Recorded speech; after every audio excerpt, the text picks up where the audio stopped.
It started, as most things do, with a feeling of absolute certainty. Julian. His name still tastes like ash on my tongue sometimes, even now, but back then? It was a whisper of promise, a hum of contentment.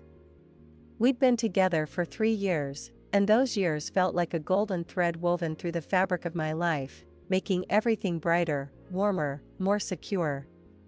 Our apartment, a cozy 2-bedroom in the annex, was our sanctuary. Sunlight spilled through the bay windows in the mornings, illuminating the dust motes dancing in the air, a mundane magic that always made me smile. We had our rituals: Sunday morning bagels from the corner shop, late-night movie marathons with too much popcorn, the way he'd always leave his socks on the floor next to the bed and I'd grumble but pick them up anyway. It was comfortable, familiar, deeply ingrained. He was my person, my anchor in the sometimes turbulent waters of my late 20s. I was Elara, Ellie to my friends, a graphic designer with a steady freelance gig that paid the bills and allowed me to indulge my passion for digital art. My life felt complete. Julian was the missing piece I hadn't even known I was looking for, the one who made the puzzle snap together. He was charming, effortlessly so, with a quick wit and a laugh that could disarm anyone. He had this way of looking at me, like I was the most fascinating person in the room, even when I was just rambling about font choices or the latest client drama. He talked about his startup, a nebulous tech venture he called Synergy Solutions, with such passion, such conviction, that I never once doubted its eventual success. He was always on the cusp of a major breakthrough, a huge investment, a game-changing partnership. And I, bless my naive heart, believed him. Every single word. I was his biggest cheerleader, his sounding board, his unpaid marketing consultant. I designed his pitch decks and brand identity for free, of course, because that's what partners do, right? He'd tell me about the late nights, the grueling meetings, the sacrifices he was making for our future, and I'd nod, my heart swelling with pride. I'd bring him coffee, make him dinner, listen patiently as he explained complex, and often vague, business models. He had this way of making me feel like I was part of something bigger, something important, simply by being by his side. He'd say, "Ellie, you're my rock. I couldn't do this without you." And I'd melt. Every single time. He was always impeccably dressed, even for a casual dinner at home, always had a new anecdote about a high-profile meeting or a strategic partnership. He moved through the world with an air of confidence that I found intoxicating. He was everything I thought I wanted: ambitious, intelligent, devoted. Or so I thought. We had this running joke, a silly little thing, about how he was going to buy me a house with a huge studio space once Synergy Solutions took off. I'd laugh, but a part of me, a deep, hopeful part, genuinely believed it. He'd trace patterns on my arm while we watched TV, and I'd feel this profound sense of peace, of belonging. He knew my coffee order, my favorite obscure indie bands, the exact spot on my back that made me shiver when he touched it. He was familiar, comfortable, like an old sweater that fit perfectly. We had built a life, brick by brick, memory by memory. Or rather, I had built a life, and he had simply moved into it, a charismatic squatter in the mansion of my dreams. The signs, in retrospect, were there, tiny cracks in the golden facade, almost imperceptible at first. Like the way he always seemed to be between funding rounds, or how he'd get defensive if I asked too many specific questions about his business model. Or the fact that his office was always just a coffee shop, never a proper co-working space, let alone a dedicated office. But love, in its infinite capacity for blindness, smoothed over those rough edges, painted them gold. I attributed it to the unpredictable nature of startups, the volatile world of venture capital. He was just a visionary, ahead of his time, misunderstood by the traditional financial world. He needed my unwavering support. My belief, to push through the tough times. And I was more than happy to give it. My own career was humming along, clients were happy, and I was making good money. Enough for both of us, it seemed, during these lean startup phases. He'd always promised to pay me back, with interest, once the big deal closed. Just a temporary bridge loan, babe, he'd say, his eyes earnest, his hand gently squeezing mine. You'll be rolling in it soon enough. And I'd smile, a little too brightly, and transfer the funds. Because that's what you do for the person you love, the person who's building a future for both of you. You invest. You trust. You sacrifice. You believe. And I believed with every fiber of my being. The first whispers of doubt, faint and easily dismissed, began to surface around the 6-month mark of his intensive fundraising period. It wasn't a sudden revelation, more like a slow, insidious drip, drip, drip of unease. It started with the money. Julian's startup never seemed to generate any revenue, only expenses. Big expenses. He'd always have a plausible, urgent reason. We need to secure this patent, Ellie, it's critical for our IP. Or, there's a conference in Silicon Valley, I have to be there to network with potential investors. Or, the classic, payroll is due, and the wire transfer from the new investor is delayed. Just for a few days, I promise. Each time, he'd present it as a temporary setback, a minor hiccup on the road to unimaginable success. And each time, I'd open my banking app, my finger hovering over the transfer button, a tiny knot of anxiety tightening in my stomach. But then he'd look at me, his eyes wide and earnest, and he'd launch into another passionate monologue about the future, about our dream house, about the financial freedom we'd have.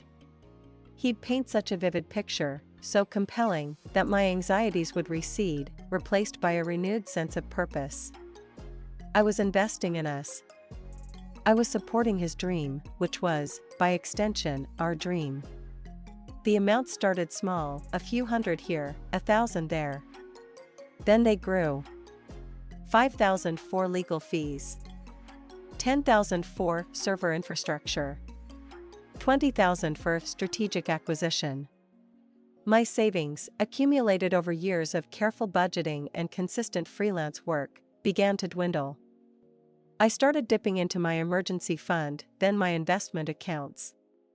He never asked for a specific amount, he'd just lay out the problem, and I, feeling the pressure to be the supportive partner, would offer what I could. Are you sure you can spare that, babe? He'd ask, feigning concern, even as his eyes held a subtle glint of expectation. Of course, I'd say, forcing a smile, even as a cold dread settled in my chest. Anything for us. The phone secrecy was another thing. It started subtly. He'd always have his phone face down on the table. If I walked into the room while he was on it, he'd quickly minimize the screen or put it away. He'd take calls in the other room, his voice hushed. When I asked about it, he'd laugh it off. Just sensitive business stuff, you know how it is. NDAs and all that. Or, my mom's being dramatic again, didn't want to bore you. He was always on LinkedIn, though, constantly posting updates about synergy solutions, vague, corporate speak posts about disrupting industries and leveraging synergies. His profile picture was always perfectly curated, a confident, slightly aloof smile. He looked like the epitome of a successful tech founder. And I, seeing that public persona, would tell myself that my private anxieties were just that, my anxieties, unfounded and unfair. He was working so hard, sacrificing so much. How could I doubt him? One evening, my best friend, Chloe, came over for wine night. She's sharp, observant, and doesn't mince words. We were chatting, and Julian was in the kitchen, ostensibly making us drinks, but I noticed he was glued to his phone, his back to us. He's always on that thing, isn't he? Chloe remarked casually, taking a sip of her wine. My stomach tightened. Yeah, well, startup life, you know, I said, trying to sound nonchalant. Lots of emails, investor updates. Chloe just raised an eyebrow. A knowing look in her eyes that made me feel exposed. Right, she said, her tone flat. Must be a very demanding inbox. I brushed it off, but her comment lingered, a tiny splinter under my skin. It wasn't just the money or the phone. It was the way he'd subtly undermine me, too. If I talked about a successful design project, he'd nod dismissively. That's cute, Ellie. Very creative. But real business is about scaling, about impact. He'd make me feel small, like my work, which I loved and was proud of, was just a hobby compared to his grand ambitions. If I expressed a concern, even a small one, about our finances or his long hours, he'd turn it around on me. Are you doubting me, Ellie? After everything we've built? I thought you believed in me. This is a partnership, remember? We're in this together. He'd make me feel guilty, selfish, unsupportive. And I, desperate to prove my loyalty, would apologize, would reassure him, would push my own feelings down. It was emotional manipulation, pure and simple, but I didn't have the language for it then. I just felt like I was constantly failing to be the perfect partner, constantly letting him down. He was so good at it, so subtle, that I started to believe it myself. I was overthinking. I was being dramatic. I wasn't understanding the pressures he was under. He was a visionary, and I was just me. A simple graphic designer, too caught up in the mundane realities of life to grasp his grand vision. The golden thread was beginning to fray, but I was too busy trying to mend it, to pull it tighter, to notice the individual strands coming undone. Julian had this uncanny ability to sense when my internal anxieties were reaching a critical mass, when the whispers of doubt were threatening to become a roar. It was like he had a built-in radar for my emotional tipping point. And just when I was on the verge of asking too many questions, of pushing back, he'd launch into a full-blown charm offensive. It was dazzling, disarming, and utterly effective. He'd come home with my favorite flowers, a ridiculous bouquet of sunflowers that always made me smile. He'd cook my favorite meal, homemade pasta with a rich ragu, something he rarely did. He'd plan a surprise weekend getaway to a quaint B&B outside the city, just the two of us, no phones allowed, his, not mine, of course. He'd look at me across the dinner table, his eyes sparkling, and say, Ellie, sometimes I just stop and think about how lucky I am. To have you. To have this. And he'd gesture around our apartment, or the beautiful countryside, or just at me, and I'd feel that familiar warmth spread through my chest, chasing away the chill of my recent worries. He was so good at making me feel seen, cherished, adored. He'd talk about our future with such vivid detail, it felt tangible. Once Synergy Solutions closes this Series A, we're getting that house, Ellie. The one with the big backyard for a dog, and that separate studio for your art. No more working from the dining table for my brilliant designer. He'd paint a picture of domestic bliss, of financial freedom, of a life where all our dreams came true. And in those moments, wrapped in his affection, bathed in the glow of his promises, I'd forget the mounting debt, the unanswered questions, the subtle slights. I'd convince myself that my doubts were just my own insecurities, my own fear of success, my own inability to grasp the sheer scale of his ambition. He was a dreamer, a visionary, and I was just practical. He needed me to believe, truly believe, for us to get there. And I wanted to believe. Oh, how I wanted to believe. One evening, after a particularly intense week where I'd transferred another significant sum for critical server upgrades, and he'd been even more secretive with his phone, I finally broke. Julian, I started, my voice trembling slightly, I'm getting a little worried. My savings are almost gone. And I don't really see any progress with Synergy. When is this big deal actually going to close? His face, which had been relaxed, tightened almost imperceptibly. He put down his fork, his eyes losing their sparkle, becoming cold. Ellie, he said, his voice low, a hint of disappointment lacing his tone. We've talked about this. This is the nature of the beast. Startups aren't a 9-to-5 job. They require sacrifice. They require faith. Are you telling me you don't have faith in me? In us? He leaned forward, his gaze intense, making me feel like I was under a microscope. I'm working myself to the bone for our future. I'm dealing with impossible deadlines, demanding investors, cutthroat competitors. And you're questioning me? Now? He sighed, a long, suffering sound. I thought you understood.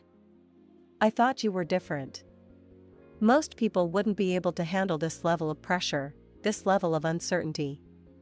But I thought you could. I thought you were my partner. The words hit me like a physical blow. You're questioning me? I thought you were different. He was twisting my legitimate concerns into a personal failing, making me feel like I was betraying him. My eyes welled up. No, Julian, of course not. I do have faith. I'm scared. For us. He softened instantly, his expression melting back into one of tender concern. He reached across the table and took my hand, his thumb stroking my knuckles. I know, babe. I know it's scary. And I'm so sorry I'm putting you through this. But it's almost over. I promise. This next round of funding, it's a done deal. We're just finalizing the paperwork. It's going to change everything. For us. He pulled me into a hug, holding me tight, whispering reassurances into my hair. Just a little more patience, my love. Just a little more trust.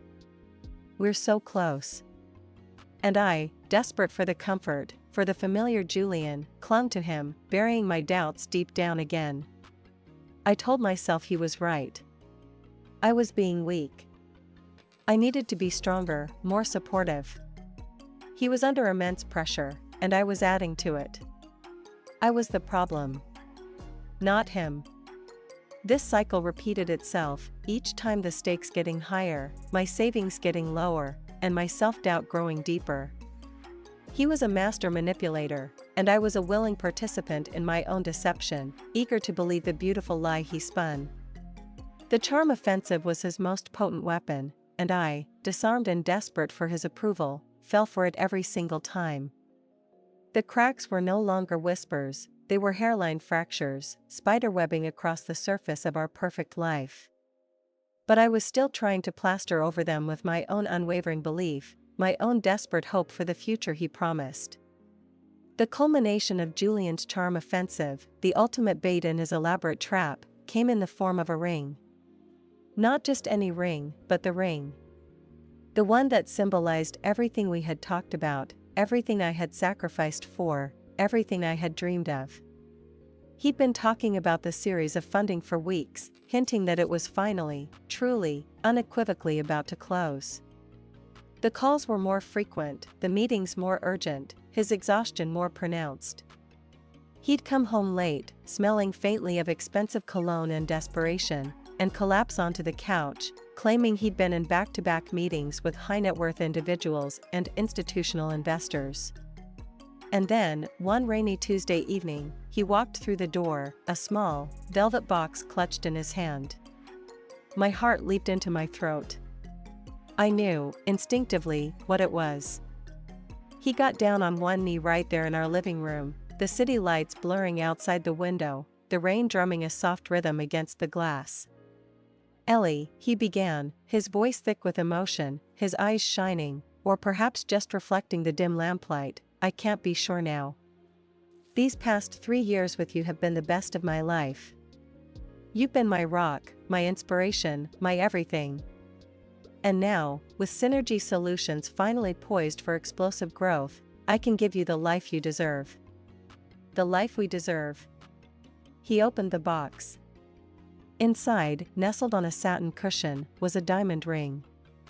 It wasn't enormous, but it sparkled under the soft light, catching the eye with its brilliance. A classic solitaire, elegant and timeless. It looked real. It looked like forever. Elara Hayes, he continued, his voice cracking slightly. Will you do me the incredible honor of becoming my wife? Tears streamed down my face. Happy tears. Overwhelming, joyous tears. All the doubts, all the anxieties, all the financial worries, all the subtle manipulations, they evaporated in that moment, replaced by an intoxicating rush of pure, unadulterated happiness. This was it. This was the payoff. This was the future he had promised, finally manifesting. Yes. I choked out, barely able to speak through my sobs. Yes, 1,000 times yes. He slipped the ring onto my finger. It fit perfectly. It felt heavy, solid, real. He stood up, pulled me into a fierce hug, and spun me around. We did it, babe, he whispered, his lips against my hair. We did it. This is just the beginning. The next few days were a blur of ecstatic phone calls to my family and friends. My mom cried. Chloe screamed with delight. I posted a blurry photo of my hand, the ring sparkling, on Instagram with a simple caption, he asked. I said yes. Red heart. The likes and comments flooded in, a wave of congratulations and well wishes. Everyone was thrilled for us. I was thrilled for us. The ring was a constant presence on my finger, a tangible symbol of our commitment, his success, and our impending future. I'd catch myself staring at it, turning my hand to watch the facets catch the light. It was beautiful. It was perfect. I didn't question its provenance, its cost, or the suddenness of it all. I was too caught up in the fairy tale.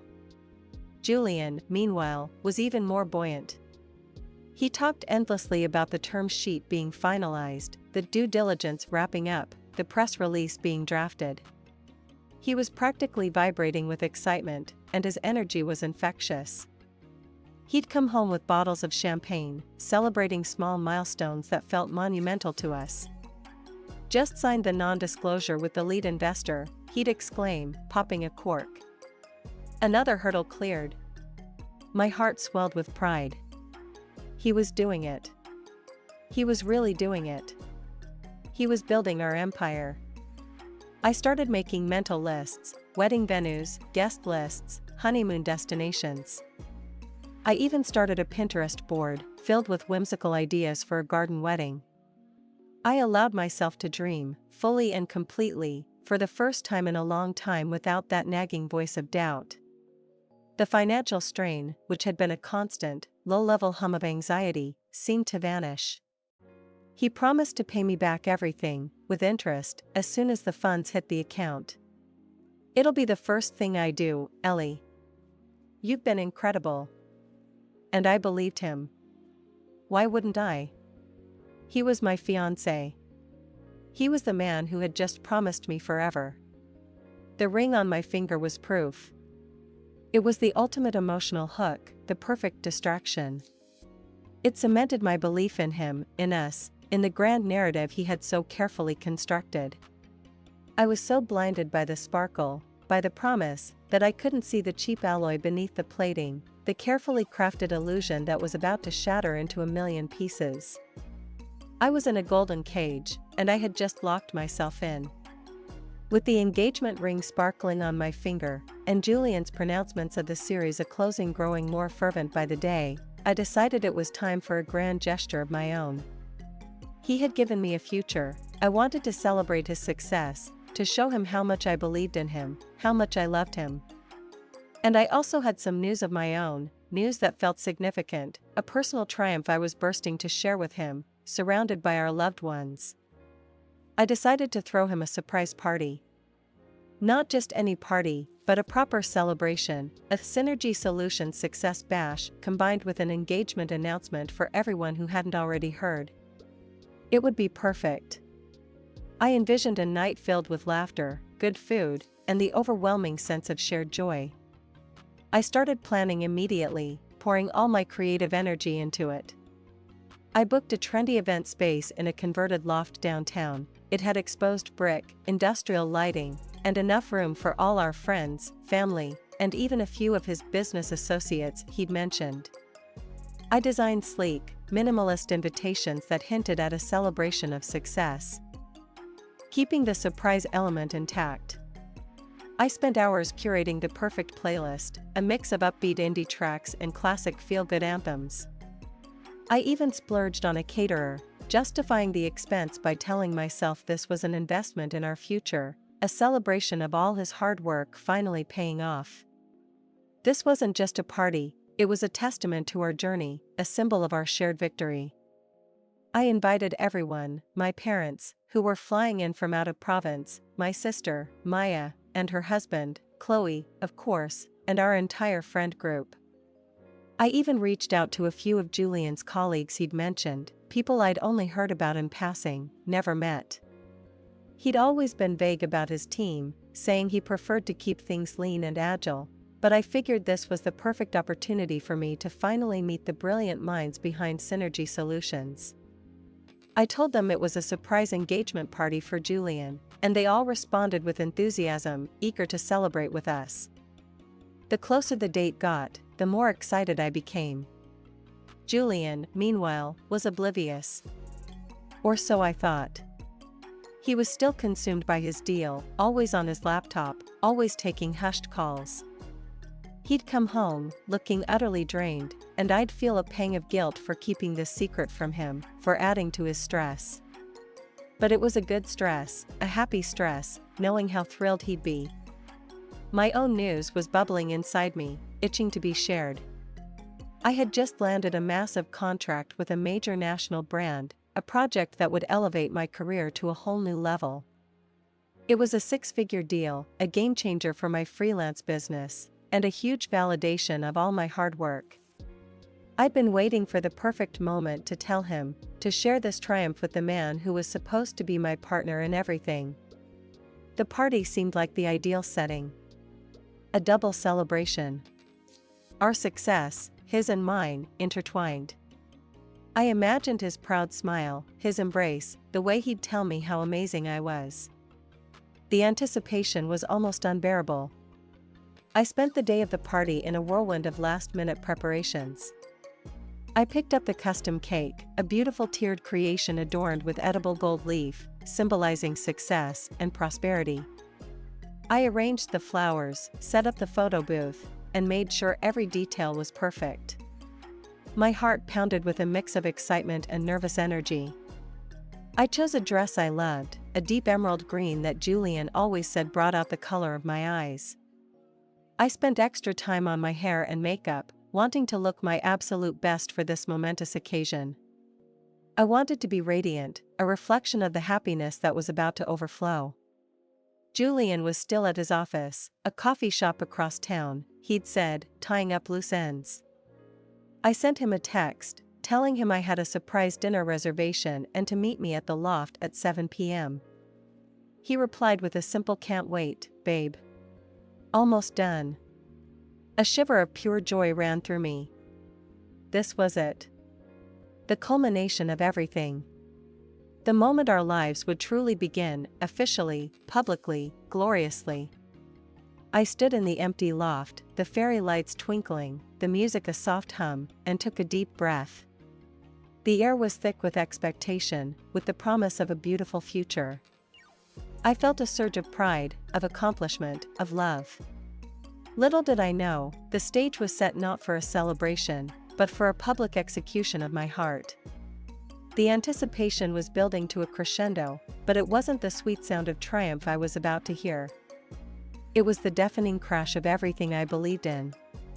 The loft was buzzing. Laughter echoed off the exposed brick walls, glasses clinked, and the hum of excited chatter filled the air. Fairy lights strung across the ceiling cast a warm, inviting glow, and the aroma of the catered appetizers, mini quiches, bruschetta, and gourmet sliders, wafted through the space. My carefully curated playlist was doing its job, providing a lively but not overwhelming backdrop. My parents were chatting animatedly with Chloe by the bar, my sister Maya was catching up with some old college friends, and the room was a tapestry of familiar faces, all smiling, all happy, all there to celebrate us. I felt a lightness in my chest, a bubbling joy that threatened to spill over. This was everything I had dreamed of, and more. Julian was supposed to arrive any minute.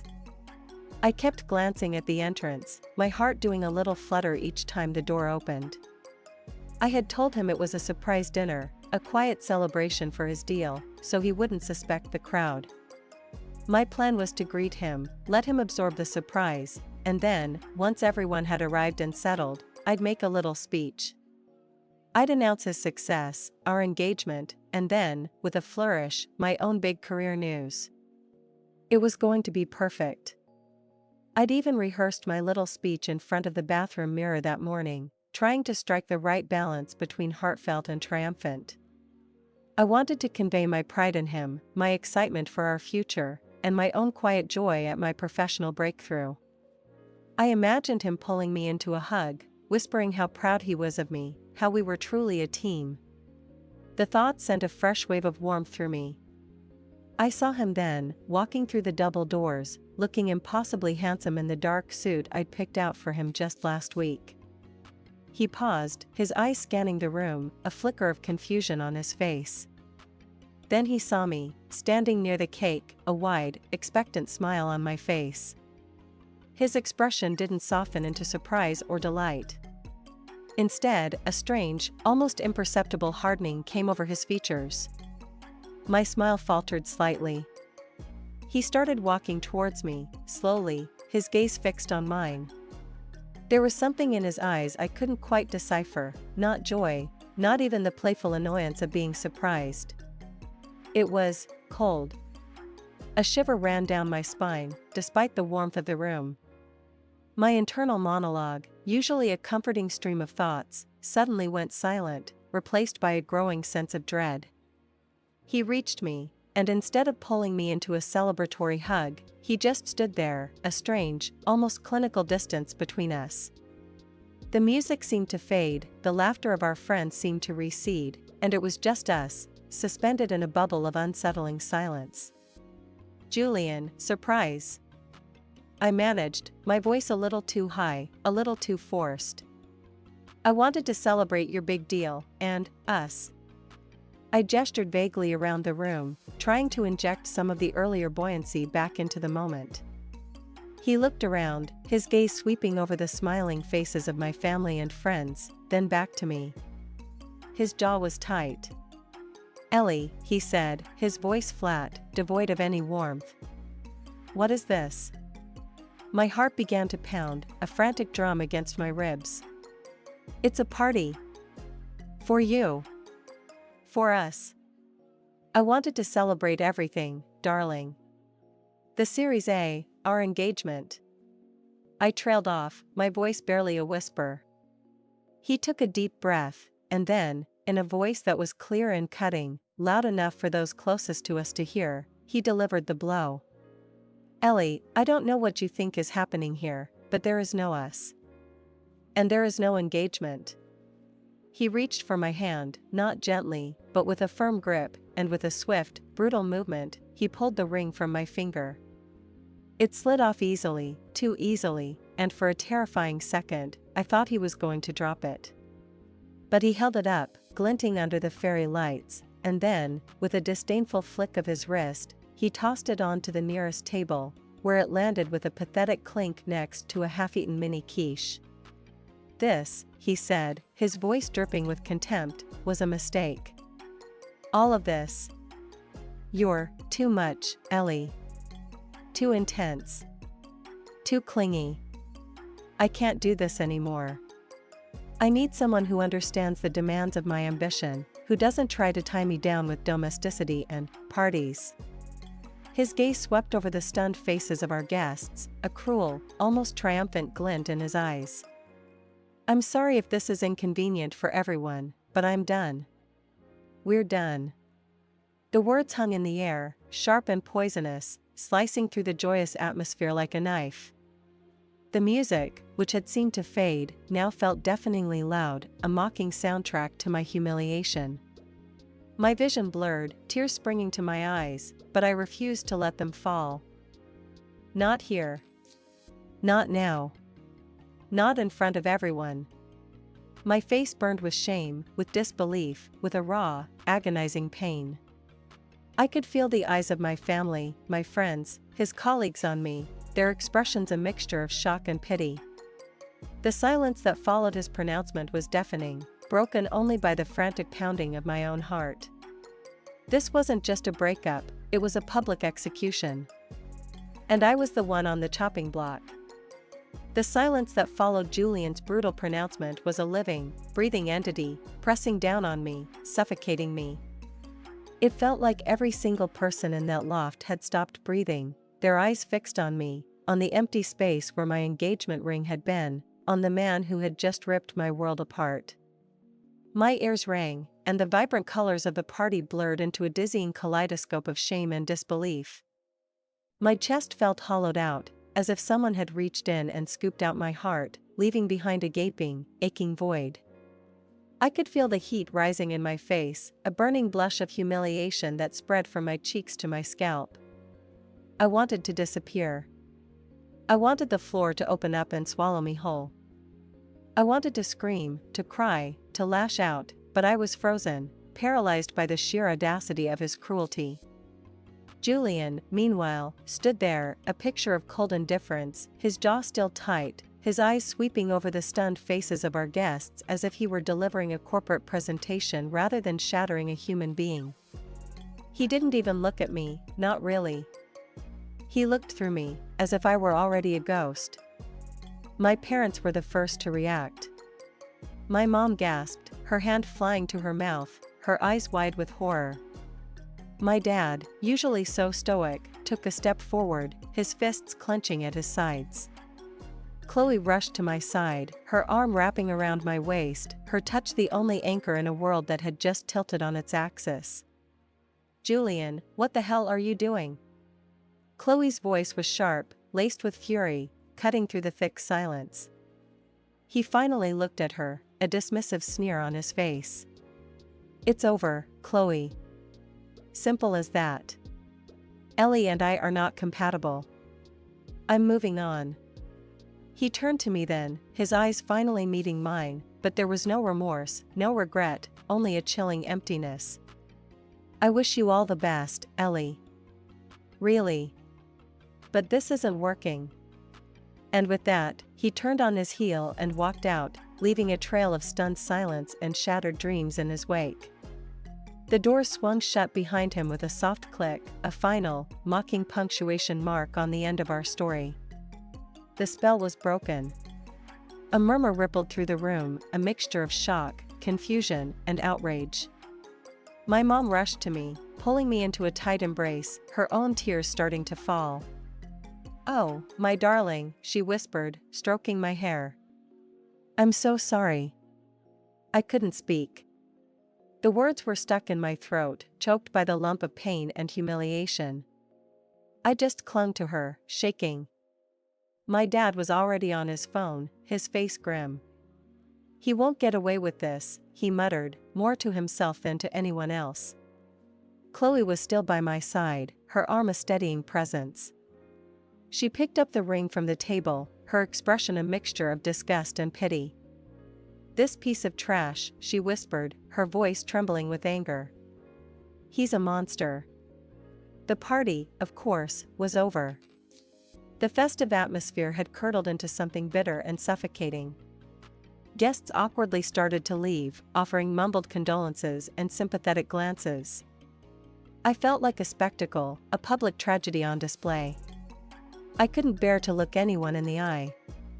I just wanted to curl up into a ball and disappear. My parents insisted on taking me home. The ride back to the apartment was a blur of muffled voices and the dull ache in my chest. When we got back, the apartment felt cold, empty, haunted by his presence, by the phantom warmth of his touch. Every object, every shared space, was a painful reminder of the life we had built, the life he had so casually demolished. I walked into the living room, and my eyes fell on the spot where he had knelt, where he had promised me forever. The memory was a fresh wound, bleeding raw.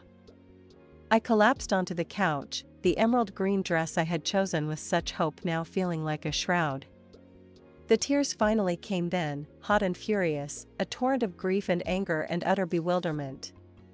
I cried until my throat was raw, until my eyes were swollen and gritty, until there was nothing left but a dull, throbbing ache behind my eyelids. My mom sat beside me, stroking my hair, murmuring comforting words. My dad paced the living room, his face a thundercloud. Chloe, ever practical, started gathering up Julian's few belongings that were still scattered around, a discarded t-shirt, a book he'd been reading, a charger. "We'll get rid of all his stuff first thing tomorrow," she said, her voice firm. "Every single trace." But it wasn't just his physical presence that needed erasing. It was his emotional footprint, his carefully constructed illusion that had taken root deep within my heart.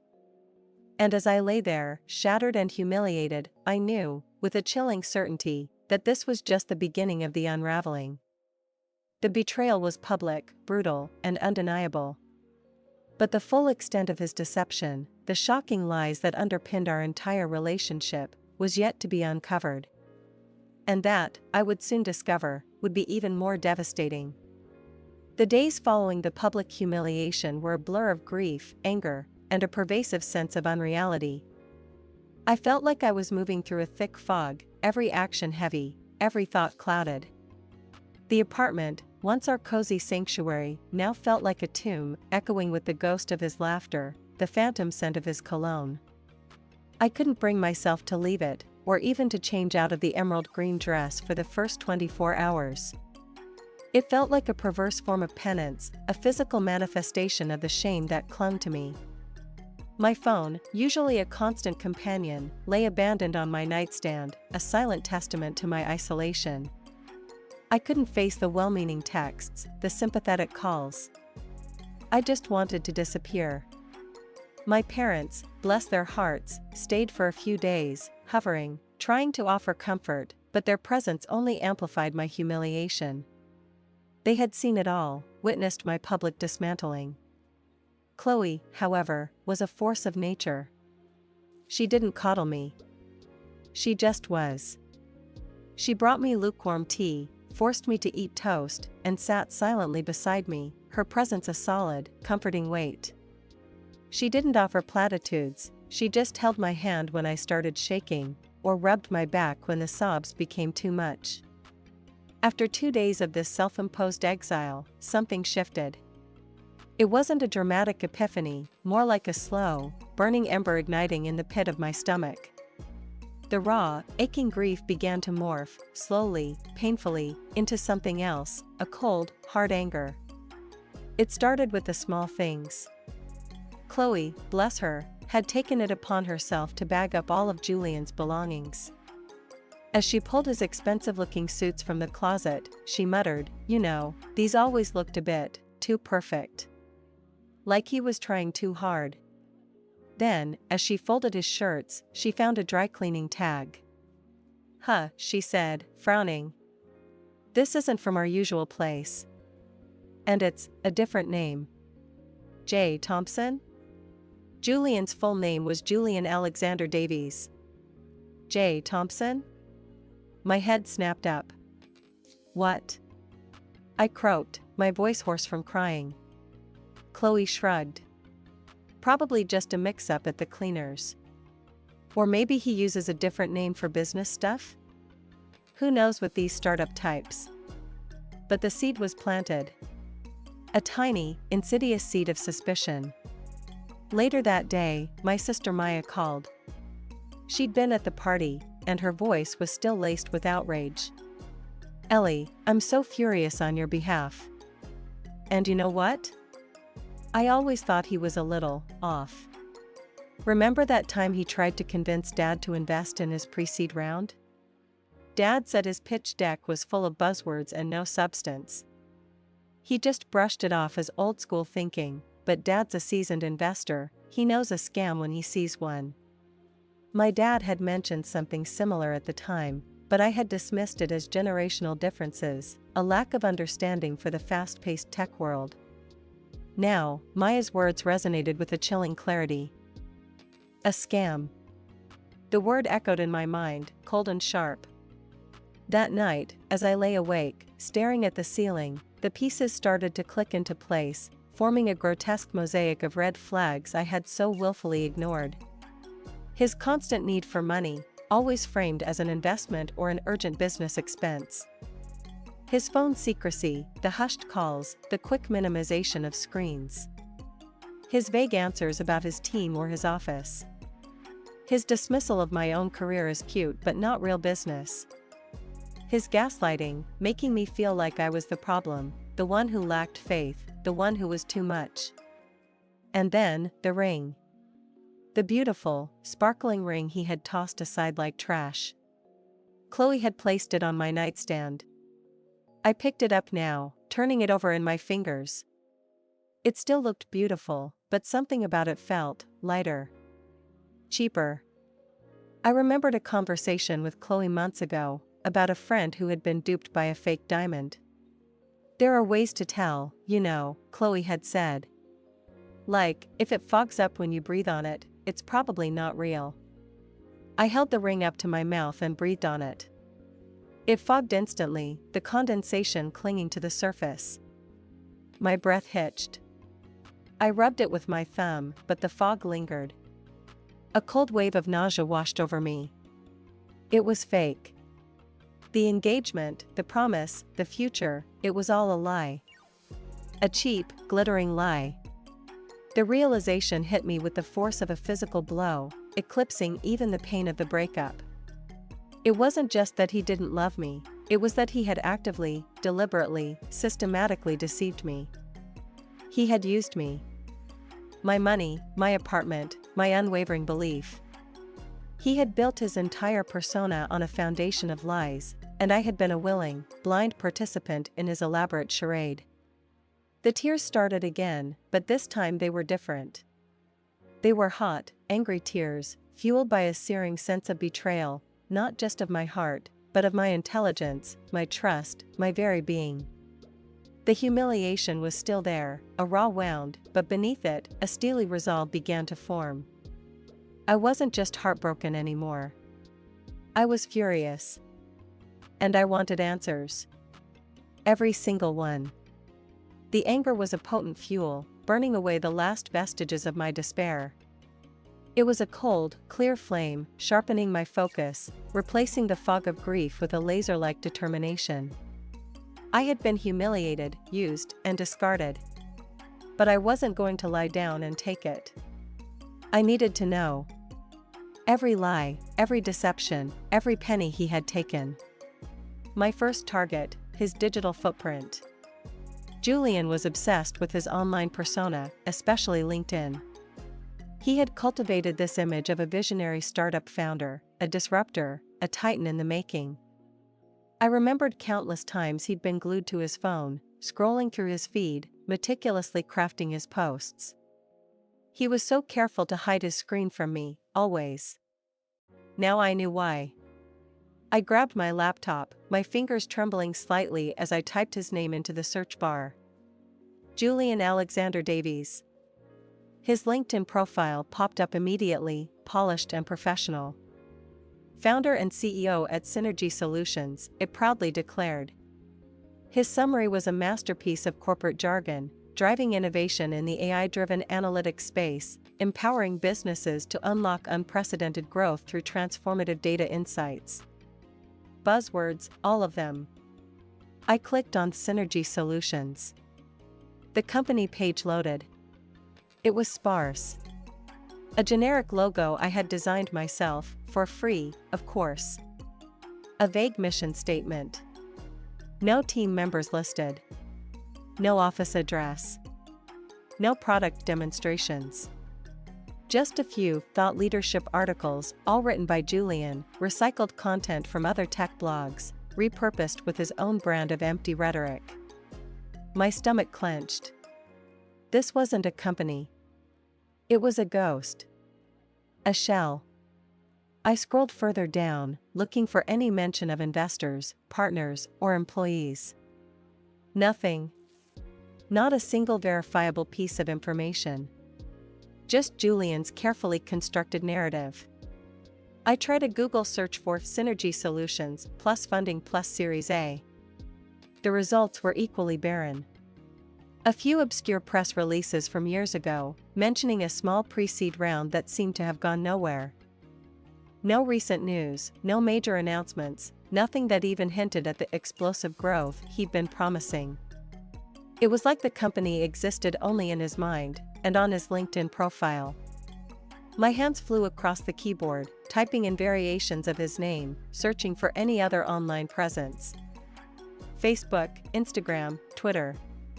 He had a public Facebook profile, mostly photos of him at networking events, which now looked suspiciously like generic hotel conference rooms, or with groups of people I didn't recognize.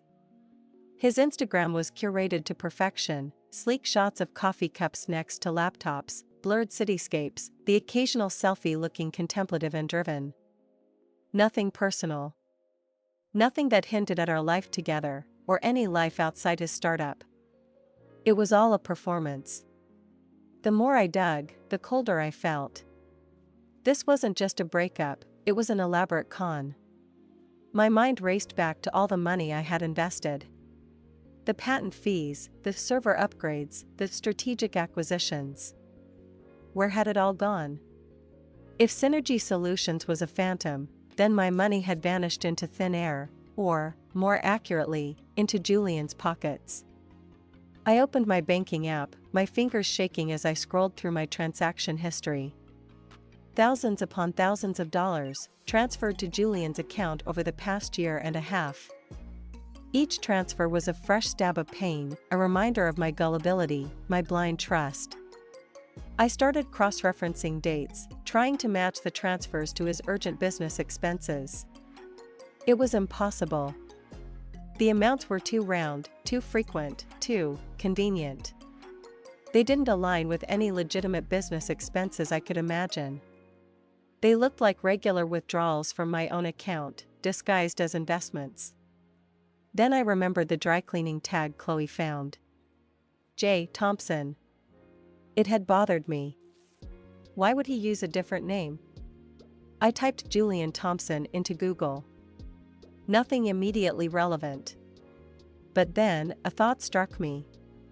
What if it wasn't a different name for him? What if it was someone else entirely? I started searching for Julian Davies and J. Thompson together. And then, a small, innocuous forum post appeared in the search results. A local community forum a few years old. A post from someone named J. Thompson asking for advice on how to manage multiple identities for online dating. My blood ran cold. I clicked on the link. The post was vague, but the language, the subtle arrogance, the casual dismissal of emotional attachments, it felt chillingly familiar. It was a throwaway comment, almost certainly not related, but the seed of doubt had been planted. Was he living a double life? Was I just one of many? The thought was sickening. My investigation had just begun, but already, the picture emerging was far more sinister than I could have ever imagined.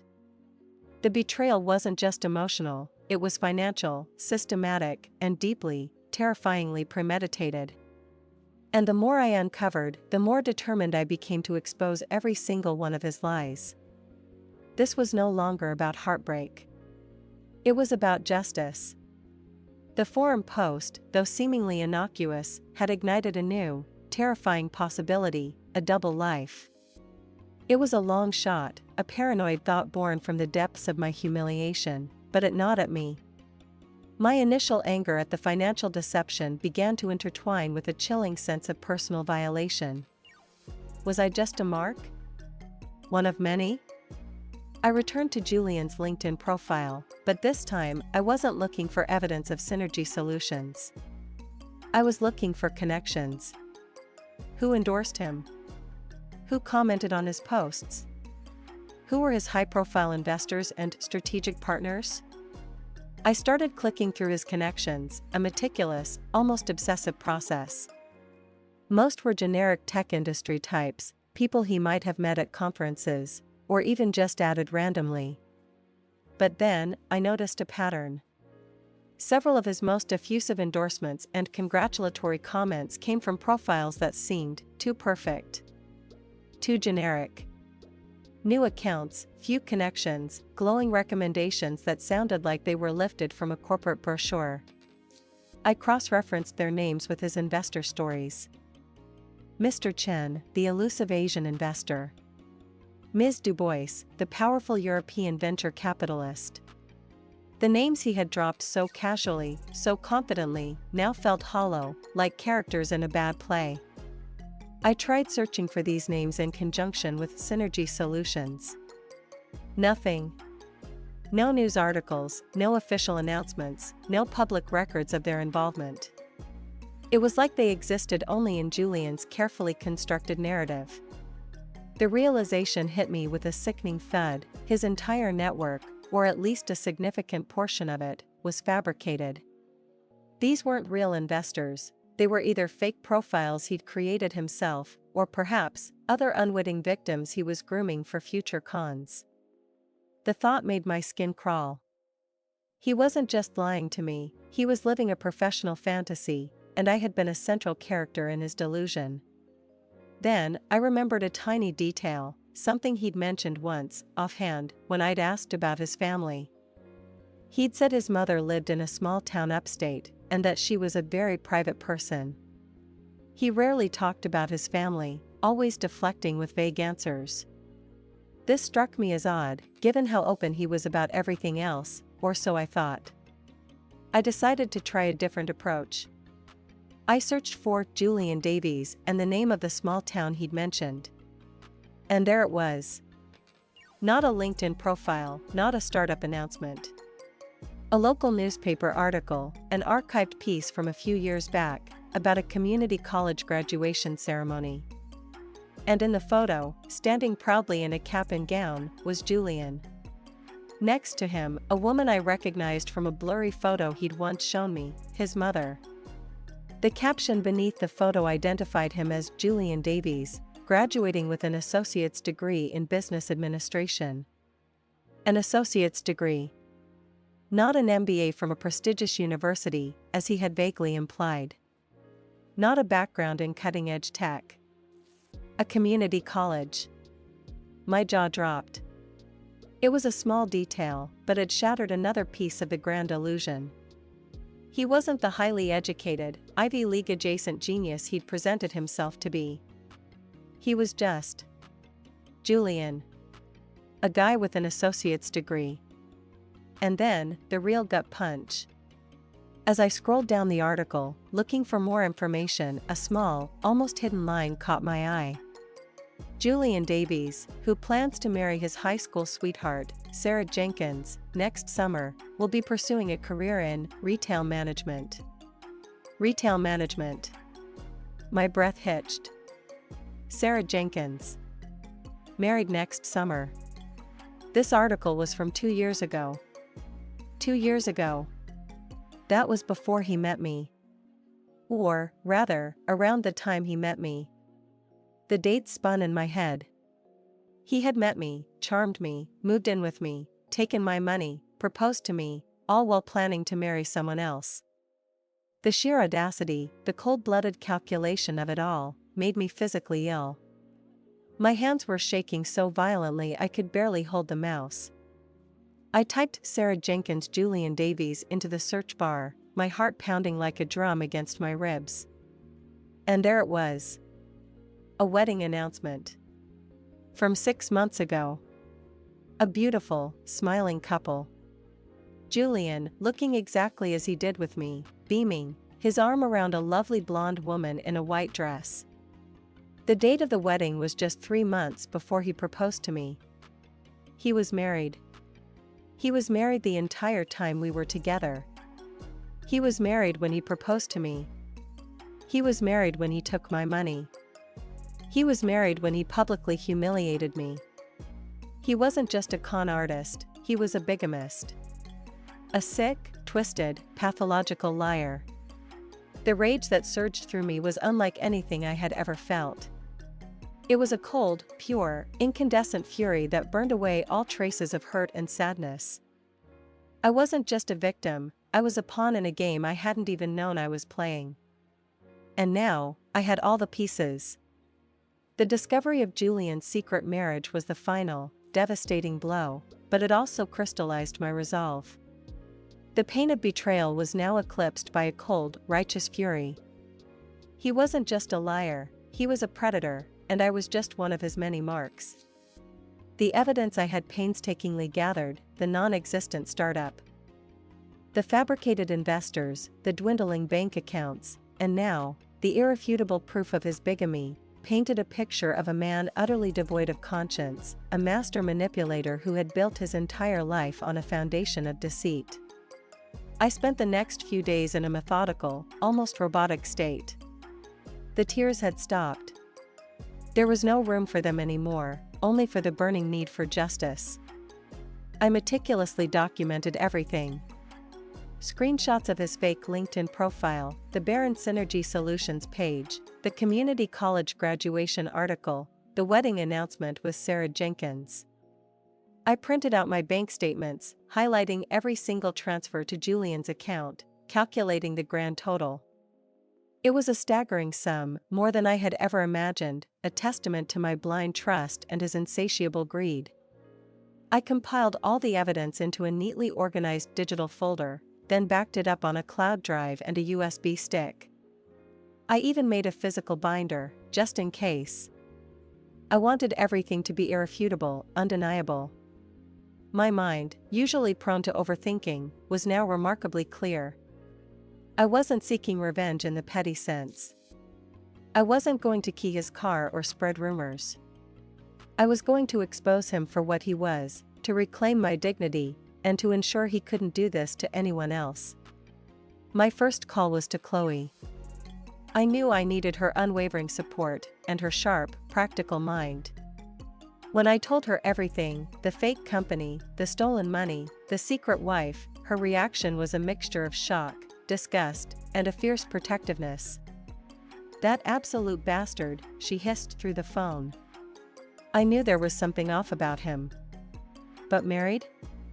Ellie, this is insane.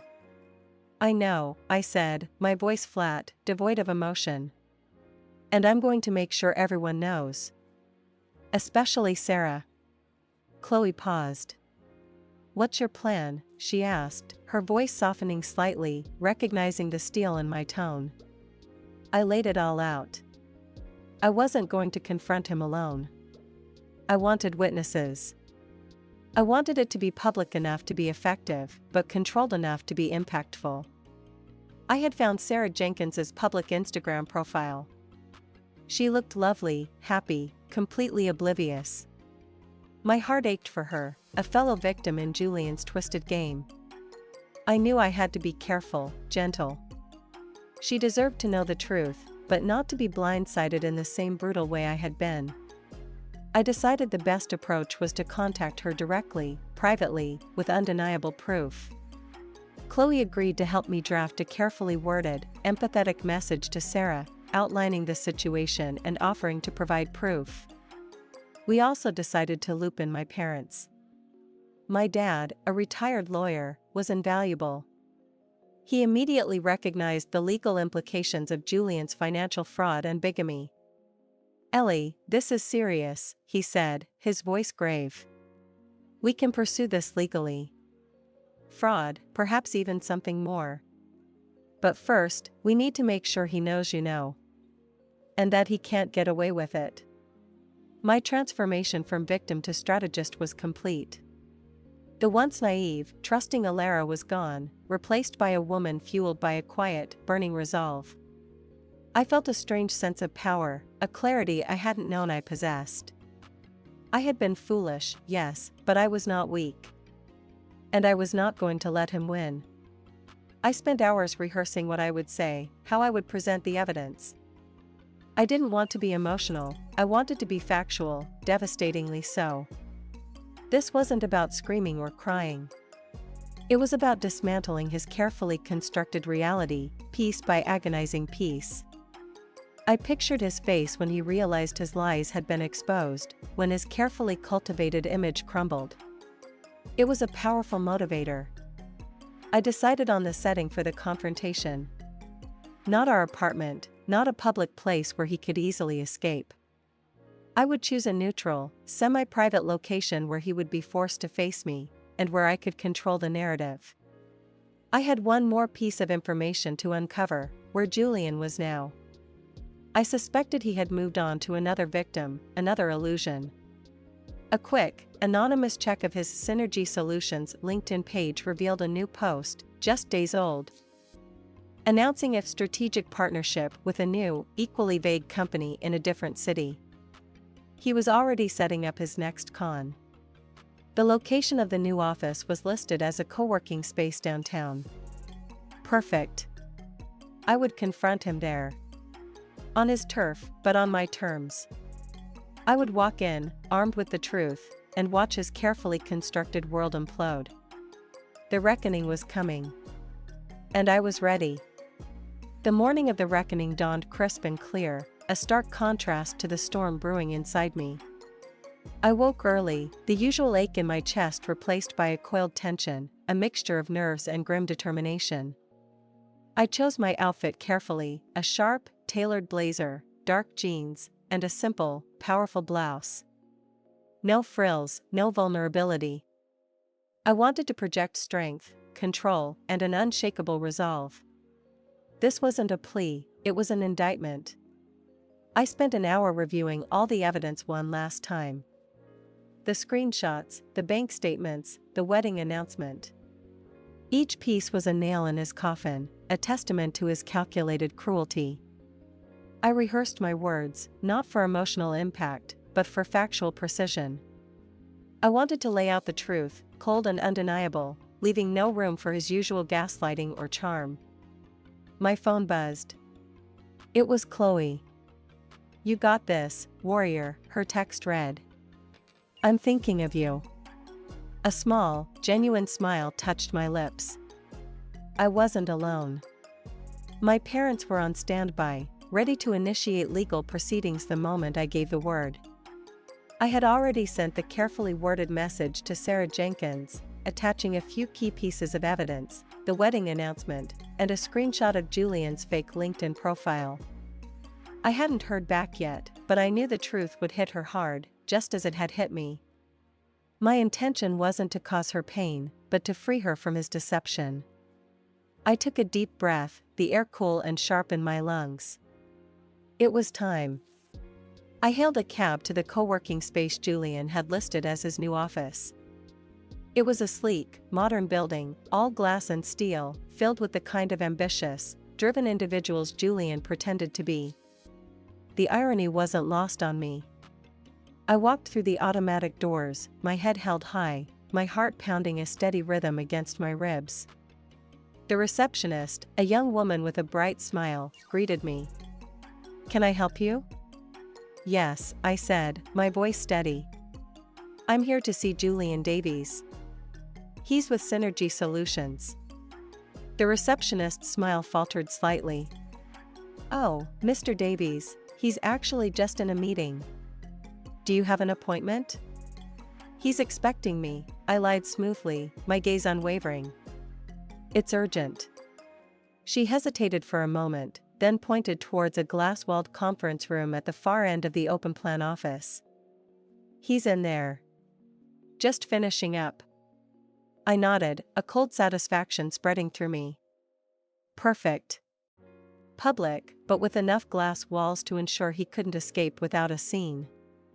I walked slowly, deliberately, towards the conference room. Through the glass, I could see him. Julian. He was at the head of a long table, gesturing expansively, a confident smile on his face. Opposite him sat two well-dressed men, nodding attentively. His new marks, perhaps. My blood ran cold. He was already spinning his web again.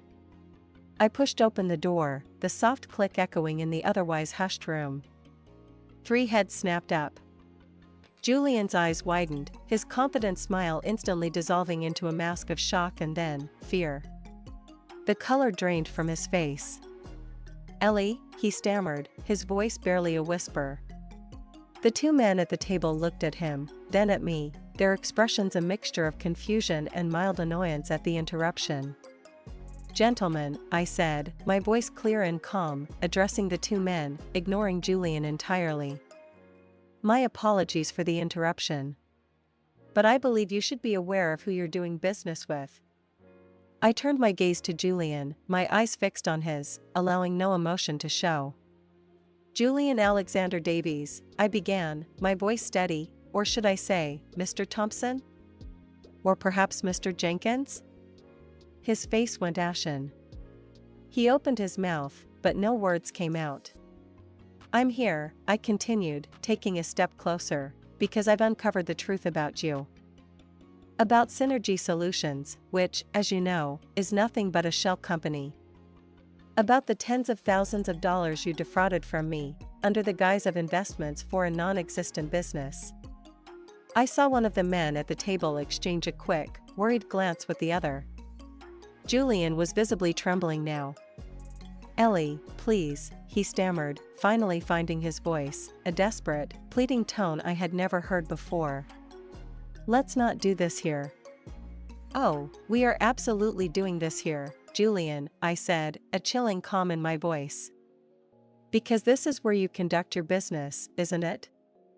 This is where you spin your lies and ensnare your next victims." I pulled out my phone, opened the folder of evidence, and held it up, displaying the wedding announcement prominently. "And perhaps these gentlemen would also be interested to know about your other life. Your wife, Sarah Jenkins. The one you married 6 months before you proposed to me. The one you're still married to." The two men at the table gasped. Their faces, which had been merely confused, now hardened into expressions of shock and disgust. Julian recoiled as if I had slapped him. His eyes darted around the room, desperate, trapped. "This is a misunderstanding," he stammered, trying to regain some semblance of control, but his voice was shaking. She's unstable." "Unstable?" I scoffed, a bitter laugh escaping my lips. "No, Julian. I'm simply enlightened. And I have all the proof. Bank statements, official records, your own public profiles.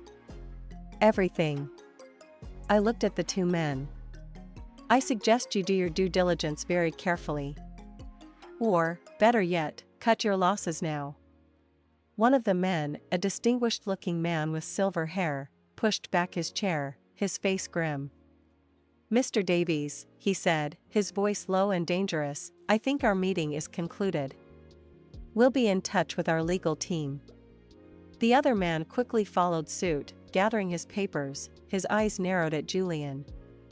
Julian stood there, utterly defeated, his shoulders slumped, his carefully constructed facade crumbling before my eyes. The charming, confident entrepreneur was gone, replaced by a pathetic, exposed con artist. He looked at me, his eyes filled with a desperate plea, but I felt nothing. No pity, no satisfaction, just a profound emptiness where he used to be. "I'll be in touch, Julian," I said, my voice devoid of emotion. "Through my lawyer. You owe me a lot of money. And you will pay it back."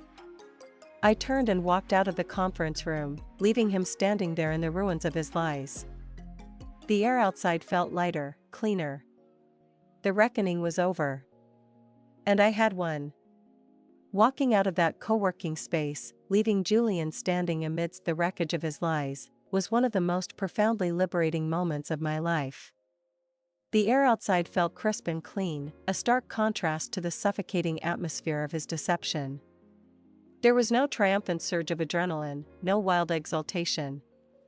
Instead, a quiet, profound sense of calm settled over me, a deep-seated peace that came from reclaiming my truth, my dignity, and my power. I hailed another cab, my mind already racing, not with anger, but with a clear path forward. The immediate aftermath of the confrontation was a flurry of activity. My dad, true to his word, immediately connected me with a sharp, no-nonsense lawyer specializing in fraud cases. The legal process would be long and arduous, but I was ready for it. This wasn't just about the money anymore, it was about holding him accountable, about ensuring he couldn't continue to prey on unsuspecting people. The lawyer was confident we had a strong case, especially with the irrefutable evidence of his bigamy and the clear paper trail of the financial transfers.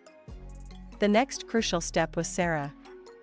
I returned home and found a message from her. It was short, polite, and filled with a raw, heartbreaking disbelief. "Ellie, I don't know what to say. Is this true? Please. I need to talk to you." My heart ached for her. She was another victim, perhaps even more deeply wounded than I was. I called her immediately. Our conversation was difficult, painful, and filled with tears, mostly hers. A few of mine. I laid out everything, gently, carefully, providing the evidence I had compiled. She was shattered, of course, but also incredibly brave. She confirmed Julian's true identity, his real job. He was indeed in retail management, just as the old newspaper article had stated, and the flimsy excuses he'd used for his frequent business trips. She revealed that he had been borrowing money from her too, for various family emergencies and investment opportunities. It turned out he was running a similar, albeit less elaborate, scam on her. We were two sides of the same coin, both duped by the same charming, manipulative man. Our shared pain forged an unexpected bond. We spent hours on the phone over the next few days, piecing together his elaborate web of lies, comparing notes, finding solace in our shared experience. Sarah, with her own quiet strength, decided to pursue legal action as well, and we agreed to work together, presenting a united front against him. This wasn't about catfights or jealousy, it was about justice. The news of Julian's exposure spread quickly, first through our mutual friends, then through his professional network, or what he pretended was his professional network. The two men from the co-working space, it turned out, were legitimate investors who had been considering a significant stake in his startup. They had immediately pulled out, not only canceling their potential investment but also launching their own internal investigation into his fraudulent claims. His carefully constructed LinkedIn profile, once a symbol of his supposed success, became a monument to his downfall.